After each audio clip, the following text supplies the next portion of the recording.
Salut tout le monde, bon retour. Dans cette vidéo, nous parlons de l'environnement de .NET. Nous avions commencé à en parler dans la vidéo précédente, de plateforme .NET, et ceci en est la suite. Bon, la bibliothèque de classe .NET. La bibliothèque .NET couvre de nombreux domaines.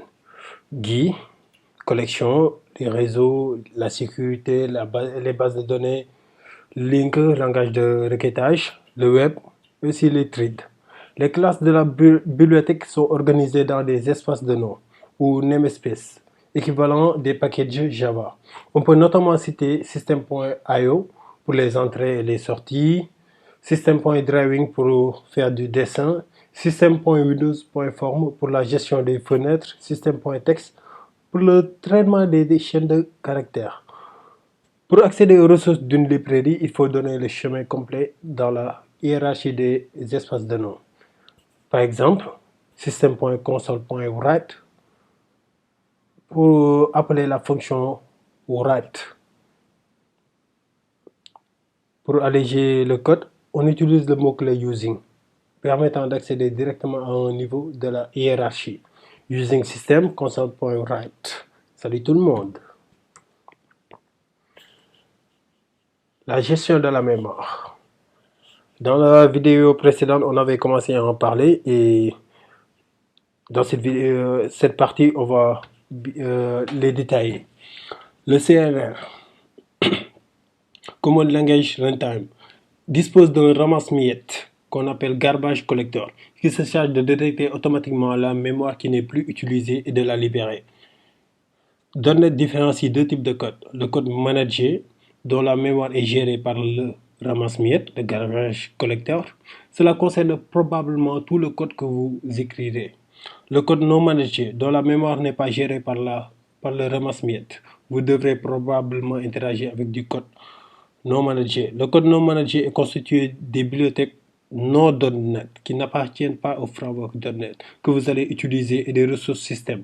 Un handle sur un fichier, une imprimante, un socket pour faire du réseau.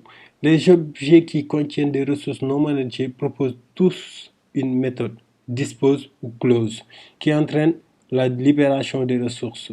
En particulier, toutes les applications de type WinForm s'appuient sur l'API historique Windows 32, Win32, qui n'est pas managé. La plupart des composants WinForm reposent sur du code non managé et il appartient aux développeurs d'indiquer au CRR qui n'a plus besoin des objets créés. Les WinForm nous permet plutôt de concevoir des applications graphiques de type Win32. Gestion de la mémoire, la partie attention, il y a vraiment un danger. Car si un développeur oublie d'indiquer ou indique trop tôt au système qu'un objet non managé n'est plus utilisé, cela entraînera une fuite mémoire. L'espace alloué n'est jamais rendu et la mémoire de la machine peut finir par être saturée. Et un comportement indéterminé du programme, par exemple, le système ne garantit pas les opérations d'écriture dans un fichier si ce dernier n'est pas fermé correctement par le développeur. Le ramasse-miettes est un composant quasi autonome du CLR. Le développeur n'a presque aucun contrôle dessus. Il peut à tout moment décider de procéder à la détection de la mémoire non utilisée et optimiser son utilisation. Bien que la technologie des ramasse-miettes, du garbage collector, ait énormément progressé, ces derniers comportent toujours une phase dite Stop the World, durant laquelle l'application est complètement arrêtée, en dehors du ramasse-miettes. Bien entendu, cela peut rendre cette technologie incompatible avec les applications temps réel, les plus demandeuses en ressources, comme les jeux vidéo par exemple. Et enfin, l'environnement de Visual Studio.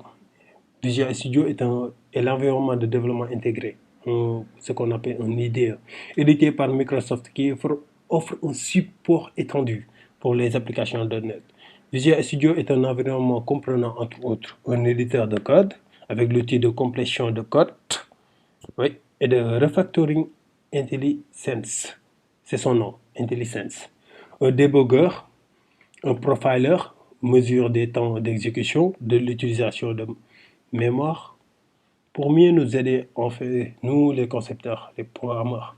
L'interface avec les outils de gestion de sources et de cycle de vie logiciel, Team Foundation Server, Git et SVN. Un éditeur de guide interactif, des outils de modélisation UML, qui est un langage de modélisation, et base de données, des outils de déploiement. L'élément de base dans Visual Studio est la solution, matérialisée par un fichier d'extension .sln. Une solution peut contenir plusieurs projets en interaction et écrits dans des langages différents avec des cibles différentes. Exécutable, fichier DLL, un projet C# est matérialisé par un fichier d'extension .csproj, description XML du projet, et de fichier d'extension .cs, fichier contenant le code source en C#. Lorsque vous, lorsque vous créez un projet, on va parler plutôt de solution, car on va créer une solution, on va créer un projet dans une solution. Et une solution contient plusieurs projets et ils peuvent être de différents types.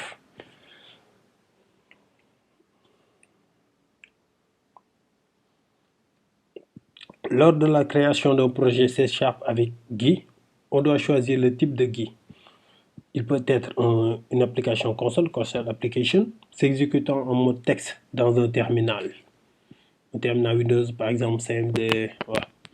Windows Form, Win32, application graphique avec GUI de type Windows XP. Windows Presentation Foundation, WPF, c'est la nouvelle version plus adaptée en fait des applications graphiques avec GUI de type Office 2010. Si vous connaissez Office 2010, Microsoft Word, PowerPoint 2010, ils ont été conçus grâce à Windows Presentation Foundation. Ensuite, Windows Universal, UWP, application graphique avec GUI de type Windows Store. Le sous-ensemble de l'API.NET auquel vous avez accès dépend du type d'application choisi. Donc, c'est à vous de réfléchir de quel type d'application vous voulez concevoir. Qu'il s'agit d'une application console, application Windows Form 32 bits, application WPF ou UWP. Bon, c'était tout pour cette vidéo. Dans la prochaine, nous installerons Visual Studio que nous utilisons durant toutes les prochaines vidéos, Inch'Allah. Merci et à la prochaine.